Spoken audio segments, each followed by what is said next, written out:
is Nigeria Info. Nigeria Info.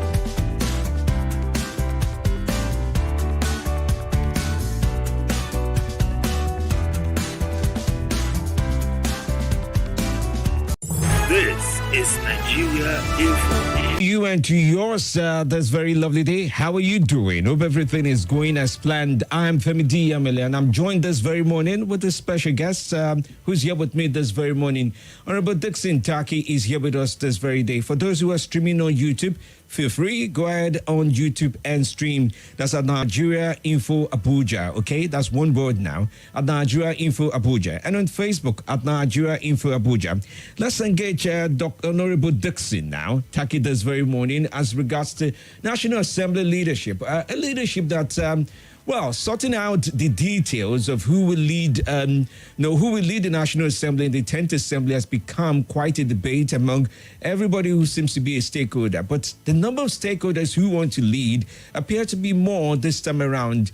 And the last time we had a situation such as this, it was in the 8th Assembly. He was in the 8th Assembly. He has the details and the experience of why we should choose differently and why Nigerians should get the reps and also the senators elect to choose wisely. Because considerably, one would wonder if the leadership of the National Assembly is able to checkmate, or some would say hand wrestle, and other parts, some would say walk hand in hand with the executive. Things will be different in the country, Nigeria. At the time we are in for another leadership of government following the 2023 elections, it's honorable that the National Assembly leaders are truly ones chosen to represent the people. I would say good morning, Honorable Dixon Taki. Good morning. Thanks for joining in. Good morning. Yes, welcome. Thank you. All right, so let's start off with a little bit of your political experience. You've seen it on many sides. I'd like to start from your experience with the 8th Assembly. The 8th Assembly, for example, with the senators, they ended up with Senate President of the Senate, Bukola Saraki, and also DSP Ekweremadu. And in the lower house, there was also that moment where there was intense deliberation on whether Femi Gbajabiamila should lead or other people should lead. That experience in itself was chaos, and that formed the foundation of the lifetime of that assembly. In other words, they never really settled to an extent the many differences they had. Take us through why that experience may be similar to what we're experiencing now ahead of the 10th Assembly. Yeah, thank you very much for having me. My name is Honorable Dixon Taki. I happen to be Director General of Honorable Aliu Mukhtar Bektara Campaign Organization. The issue of the 8th Assembly, I came into the National Assembly in 2015, which is the 8th Assembly, as you know. Incidentally, I was a campaign information officer for the current speaker, Honorable Femi Gbajabiamila. And this was based on the directive of the party that Femi should be made speaker in 2015. And we went on to campaign for him. At the end of the day, we lost the election because I think the management process by the party APC at the time was faulty. And so we lost the election to Saraki in the Senate and Dogara in the House. Saraki still an AP, was an APC senator. So when you say lost to him, it's like losing to a member of your member. Yeah, I think the party macro-zoned. Okay. The election at that time to Senator Lawan from Yobe at the time, and then macro-zoned again to Femi Gbajabiamila from Lagos at the time, which is why I think history is about to repeat itself. Macro-zoning has never been, when it comes to the legislature, you don't macro-zone. You say, okay, this is on. We have zoned this position to you without attaching a name to it. So legislators are colleagues. We are one among equals. We go into the chambers, close the doors behind us. You know, no tribe, no religion. You choose one among yourselves to lead you into the assembly. That didn't happen. And I'm shocked that with the experience that Femi Gbajabiamila had in 2015, he is not managing his exit very well. He's trying to create chaos for the 10th Assembly because we were reliably informed that the party was not part of that zoning that was done.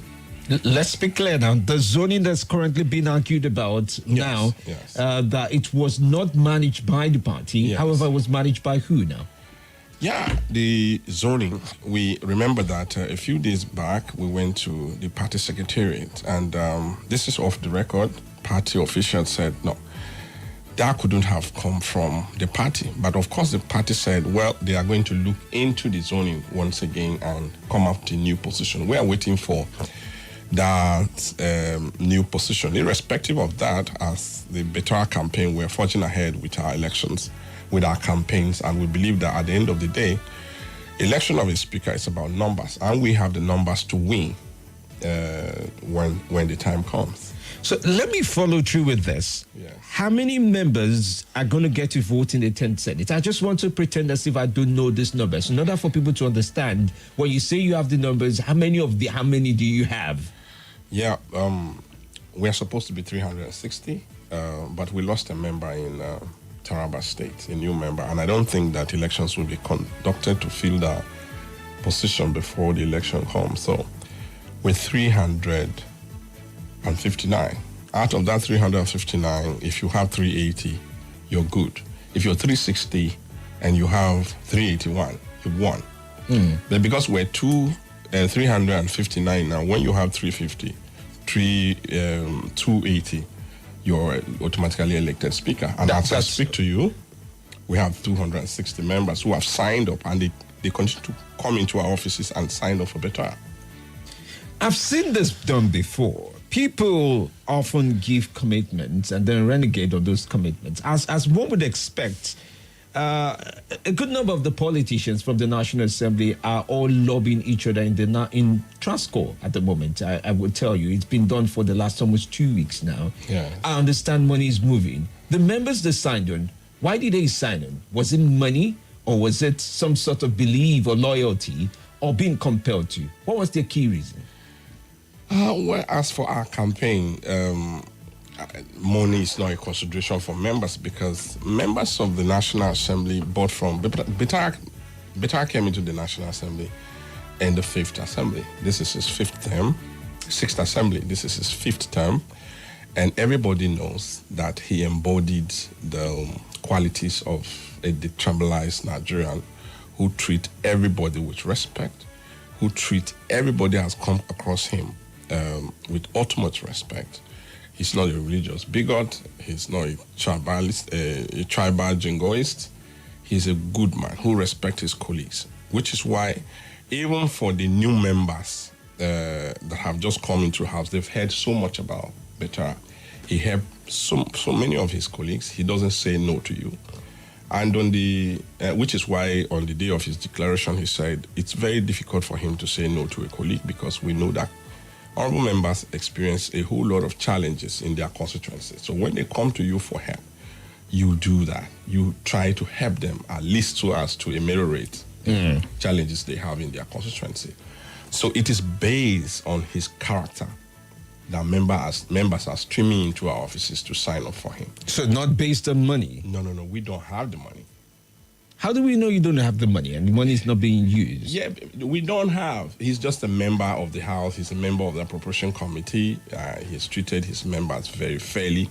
In fact, let me tell you, since 1999, this is the only chairman of Appropriation that has run a full tenure of 4 years without any... So he has led a committee with a lot of money. Appropriation is one of the most choicest committees in the National Assembly. Am I wrong? You've also been on the Appropriation Committee. Yes. You've been on the downstream sector for the petroleum sector as well. Yes. So those are the choicest of platforms or committees. So he has a lot of funds. Wouldn't you say so? I don't think one is appointed into those committees to make money for themselves. You're appointed into those committees to be help manage, be in appropriation, manage the financial process for the country and members. And then for the downstream sector, as you said, members don't have any access to any money at all. it's basically an oversight function by members to make sure that the sector is run. But sometimes those oversight functions, people tend to want to make those members comfortable. And I mean, people from the oil sector often look at the position of those committee members, the chairman possibly, and see how they can make them comfortable without directly them involved in money. So I ask again, do you think is antecedents with the appropriation committee and possibly because of the role it would possibly be taken up if he wins the speakership, it's good to be loyal to him, or because there's funds to be loyal to him?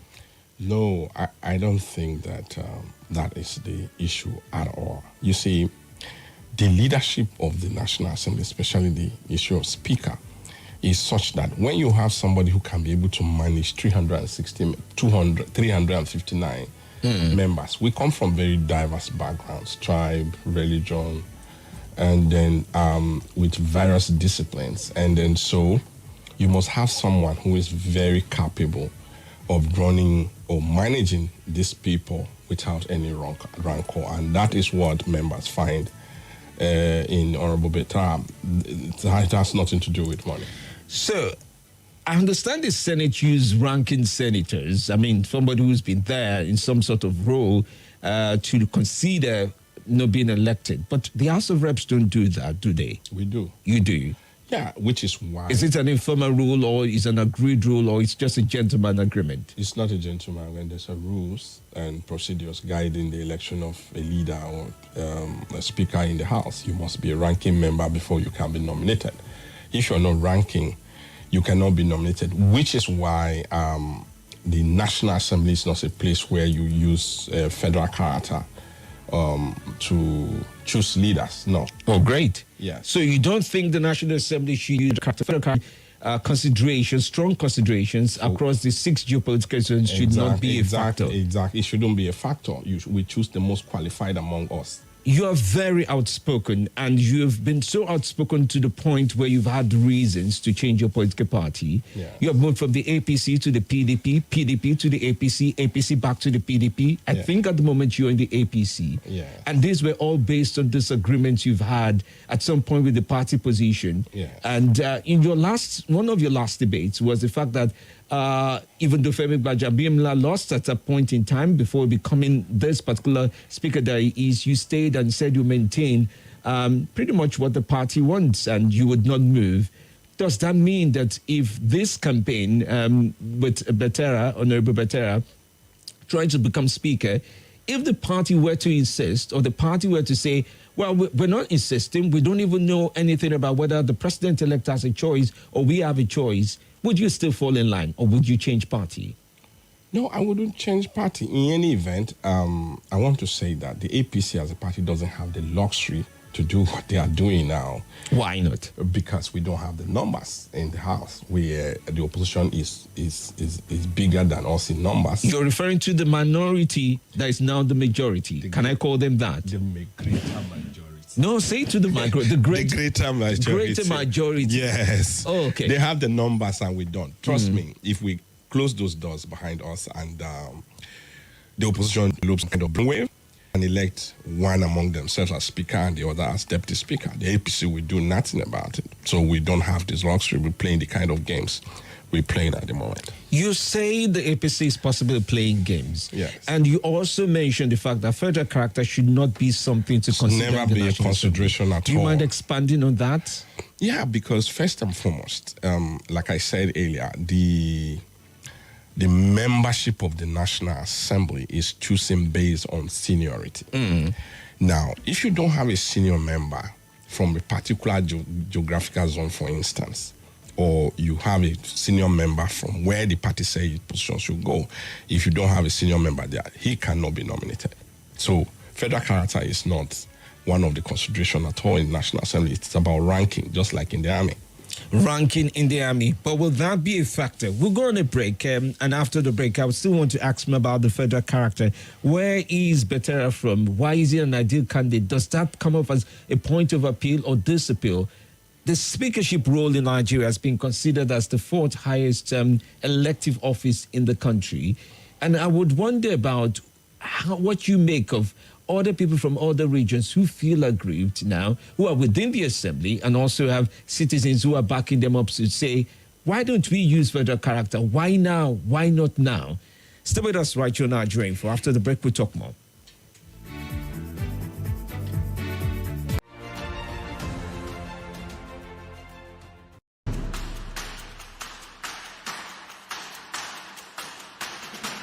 My name is Elder Emma Okoro. I'm interested in rebuilding my nation, and so I have to join the beginning of cleaning of the environment. The Gariki environment here is totally filthy and unhealthy for our people. So when Mayor Fortune decided that Abuja should come out, I decided to join because it's for the good of our people, our children, our wives, and our families. That's why I'm part of this group, so that I'll be part of those who have started the journey to rebuild Nigeria.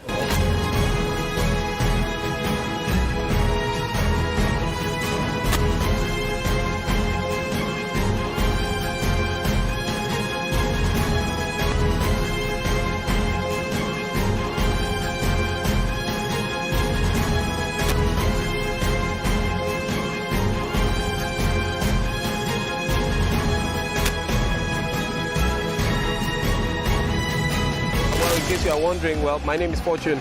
I'm the mayor of the FCT, and I am excited about this initiative. I believe it's going to be a big one. This is the first of many. We are coming to your area very soon. So we expect you to come out. We expect you to put your hands on the plow. It's high time we stop complaining. Let's get something done. If the government is refusing to do it, or they are overwhelmed because they can't do everything, let's do what we can do, and then we hold them accountable for the rest. I think that's what this is about. It's not about politics, not about anybody. It's about people coming out to do what they believe they can do to help their society and the environment at large. That's the thrust for us, and that is why we are here. I'm excited, and I thank you for joining us. Thank you so much. Nothing breaks the news like the news. Trust me, I can prove it. I do it every morning on Morning Crossfire from 5 a.m. to 9 a.m. on Nigeria Info 95.1, and I'm Femi D. Amede. Join the biggest conversation around national politics every day in a way that is trustworthy, full of passion, and yes, covers the biggest politics and the stories that matter to you.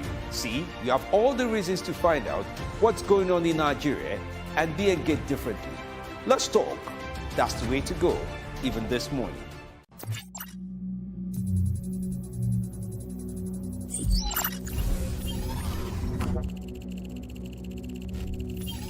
Connection established.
This is Nigeria Info.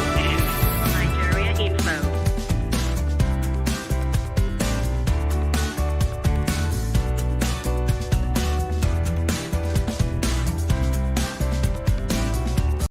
This is Nigeria Info. Nigeria Info.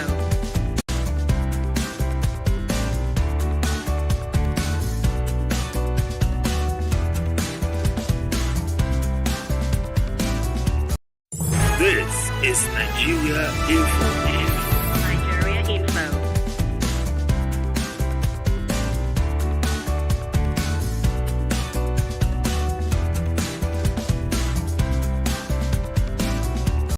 This is is Nigeria Info. Nigeria Info.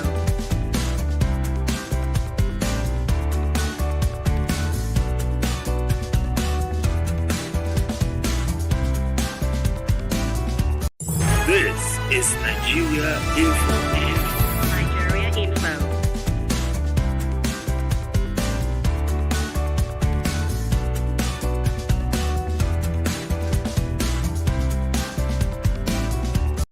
This is Nigeria Info. Nigeria Info.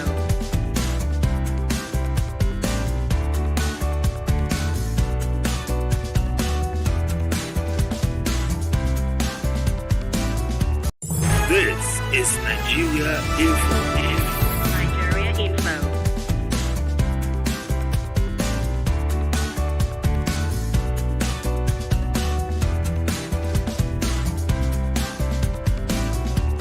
This is Nigeria Info. Very idea that federal character and the likes of that should not be a consideration in the spread, if I would say, in picking the leaders of the 10th National Assembly. Your take. Thank you very much, Femi D, for once again having me. And like I told you earlier, the reason why federal character is not a consideration and the leadership of the National Assembly is simply because we do ranking. So if there is no ranking in a zone, you cannot zone the leadership of the National Assembly to that particular zone. But let me jog our memory as regards the issue of the leadership of especially the House of Reps. Remember that in 1999, in 1979, yes. 1979, that'll be about the Third Republic, eh? Yes, Third Republic. Alex Ekweme was from Anambra State, the vice president to Shagari, and Emo Zukwe was the speaker of the House from Anambra State. Nothing happened, simply put. But this is 2023. Don't you think people are more polarized and more intense? I don't think so. I don't think we should just change our laws simply because people are polarized or something. We won't get it right if we continue to move our goalposts in the area of laws based on human behavior. What we should be able to sustain that so that our people will get used to the fact that conventionally this is how it is done. Then 2019, Femi became speaker. In fact, 2015, the APC zoned, nano-zoned, not even micro-zoned, nano-zoned the speakership to Lagos, where Osibajo as vice president came in. And we voted. I campaigned for him. I followed the party to campaign for him as a spokesperson. We lost the election. But people feel aggrieved to a large extent about how APC goes about their choices. For example, the alignment they are to practice with the president-elect and vice president-elect. And how it comes to the National Assembly leaders, it looks like it's not handpicking. It looks like toothpicking of who will lead. And whoever is being toothpicked will be a stampede. It would literally be a stamp duty, for any letter or any document that comes through to the National Assembly. Don't you think so? Femi, thank you very much. This is particularly very painful for me, what's happening at this moment, because Asiwaju Ahmed Tinubu, our president-elect, is someone who is known with his democratic credentials. We have followed him. I have followed him religiously over the years because of his democratic credentials. We didn't expect that there will be any interruption or interference in the leadership of the National Assembly. When we came in, remember that I worked for Tinubu as his coordinator during the primaries in Benue State. I was his Benue State coordinator, and we delivered 86% with the leadership of our leader in Benue State, Honorable Minister Senator George Akume. We delivered 86% of the delegates to Ahmed Tinubu because we believe in his leadership.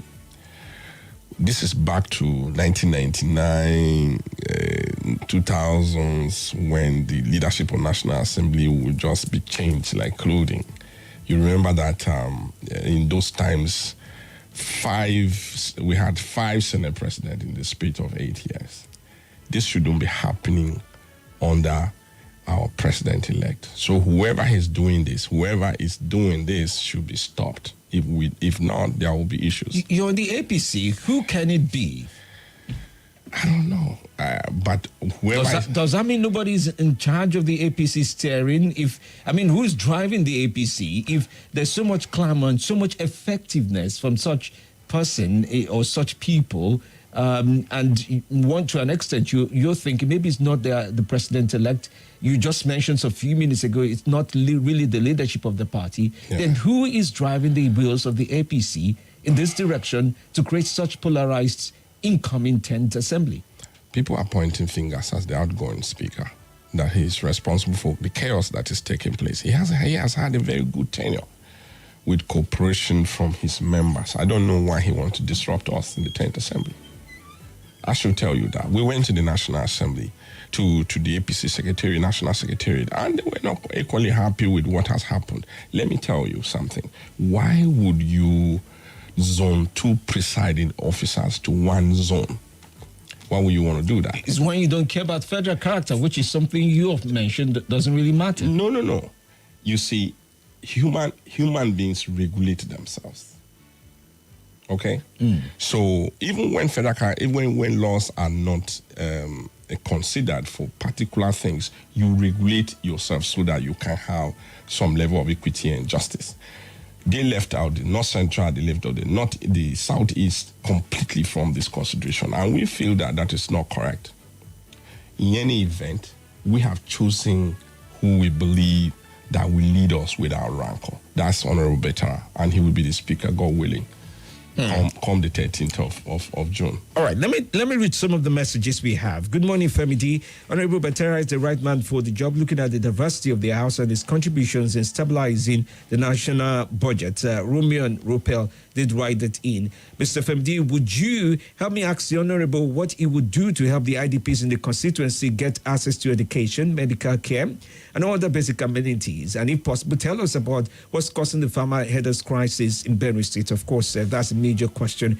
There are allegations that the current governor is fueling the killings to his own personal gain. Kevin from Maraba did write that in. I'm sure you may want to make a comment about that, even though that may not be the core part of the discourse, but you may want to make a comment for people from your constituency who are listening in.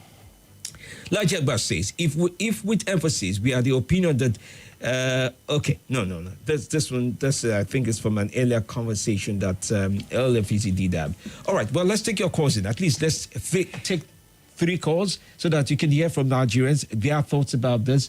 So you can join in on 07009510000. Okay, that's the telephone number, and as well on 08095974869. Okay, and the WhatsApp line is also very reliable at this time. So let's take your calls in from the WhatsApp line as well. Good morning to you. Good morning, Femi. Yes, good morning. This is Jamilu calling from Utako. All right, Jamilu. Yes, please go on. Your thoughts. Yeah, I want to congratulate the Honorable. He's done a wonderful job. Honestly, what he said, he's saying it the way it is. Because when you look at the situation where they found themselves, it's good for the party and the executive to allow them to choose their leader. Because my concern, I'm picking one person and mentioning them, it will cause confusion. Because you cannot treat honorable members like school pupils. It's only in school that you choose class monitor, whether with their concept or without concept. But they are individual and they have fully independent, and they come here with a purpose. So the only thing you do is to lobby them and let them. Okay. Them. This is our interest. All right. That's why we got it right. But when you impose and insist, we do what happened. So let them take it easy. All right. Thank you so much for your call. Good morning to you. Welcome to the show. Yeah, good morning. Class Dr. Fedi Amele, I remember humble self, Abubakar Ali, A.K. Tinubu Pekin, calling from PW Kubwa. Honorable, I'm very proud of you.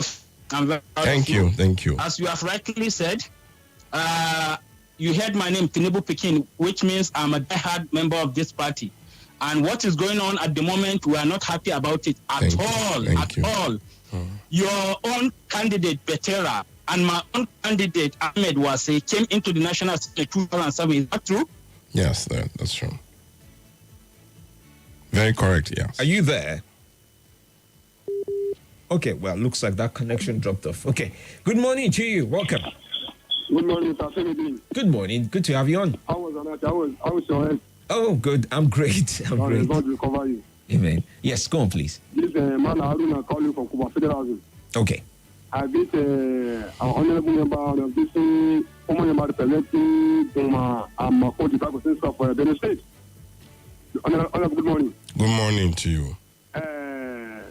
I agree with you, but the right candidate for the speaker is Honorable Abbas Sajidin in terms of intelligence, human relations, and maturity. Okay. Honorable Abbas, since 2011, he came to house arrest under CPC. And Honorable Abbas Tajudeen is the only member returned from Kaduna North because he's very close to people and he's nice to people. And then when he was the chairman's committee on seminars, all the members of the committee, he carried everybody along. Now he's a member of the land transport, the mass intelligence. And by the sign of God, June 13, we pray for Abbas Tajudeen to become a speaker of the General Assembly. Interesting. Well, it's interesting that Nigerians are campaigning for something they cannot participate in terms of voting. Let's see whether they turn the hands of their own reps. Yes, let's take on this call. Yes, morning. It's Paul from Lokogoma. All right then. Welcome, Mr. Paul. Thank you very much. I'm happy because the House of Rep member the Honorable is from Benue State. Please, there should be effective representation when you go there to legislate. All about the leadership of the House is about their own parochial interest. There should be the issue of legislation should be for people. This fighting. Wait for that day. You decide who will be your leader. And what is happening is money is exchanged hands. Let us deliver, please and please. When we make law, it should be the laws that we compare action, so that the leaders will be able to do so. If you are allowing the executive arm to decide what the legislative arm will be, it will spell doom for the country. Thank you. All right, that's Mr. Paul's opinion. Okay, so I don't know if you have reactions to some of the callers, what they had to say, but of emphasis, of course, will be about Benue State. You've always been very, very outspoken about the farmer headers crisis. At some point in time, you had your theory that said, if this is not communal clash, you responded at some point to the Inspector General of Police at the time to say, well, it's not communal clash, it's more than that. Your thoughts? Thank you very much. I actually wanted to respond to the text message that you got as regards the issue of IDPs in Benue. I'm a victim of the header farmer crisis. I come from Guma local government, that boundaries Nasarawa state where the headsmen come from. And I tell you that my reason for leaving the APC at the time was basically because of the issue of a header farmer crisis. I believe that the government was not dealing with the issue as expected. We felt that farmers should be provided with enough security for them to go about their farming business. Look, livestock business is huge business in Brazil, in the US. They have huge revenues coming from it. So it's business basically they do. So is farming. So what we expected the federal government to do at the time was, please, stop people from roaming with cattle. The only way a country can develop is when you put your cattle into ranches. Yeah, into ranches and allow farmers to also go about their business of farming. As I speak to you, about 50 to 70% of the population in my local government is in IDPs. And we are not looking at managing them in IDPs in this administration. Remember that before the president came to Benue, he had sent to Sibajo. Sibajo promised, Vice President Sibajo promised the Benue people that they will be rehabilitated back to their communities, to ancestral lands, and 10 billion was the amount pronounced for that purpose. Up till now, in Benue State, we haven't seen that money.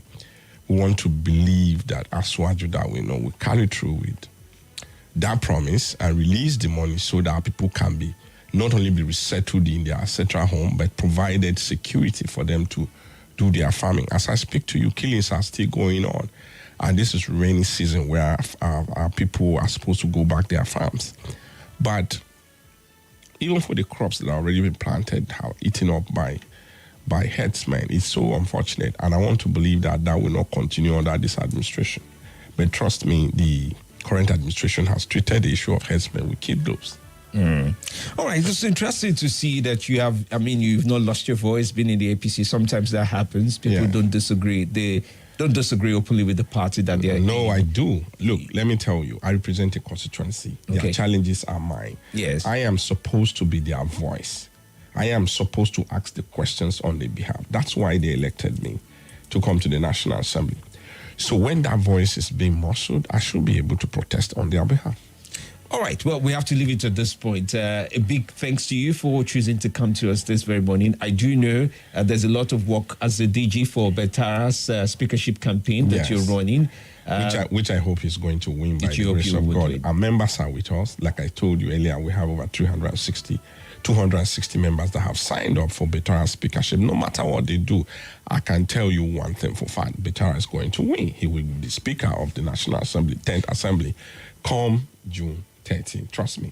It's an interesting time when it comes to politics, and as described by a politician. A big thanks to you this very morning, Honorable Dixon. Thank you very much, Dr. for Femi. your time. I appreciate it. Thank you so much for your time. Bless you. I look forward to seeing you every time. Please, just feel free. We are always open to having you on any issue. There are quite a number of issues I wanted to discuss with you today. Please, but we can continue. We've got to take on a break to take on the client guests, unfortunately. So that would not be permitted today. But I'm sure we can do this again. Please. Possibly your victory lap, you will run through this arena. Definitely. Maybe. I will come back to you. Okay. Yes. Definitely. Come take you out someplace. That would be interesting. And buy you pepper soup. All right. Well, many thanks. Thank you. But stay with us right here on Nigeria Info. We'll be back after now. This is Nigeria Info.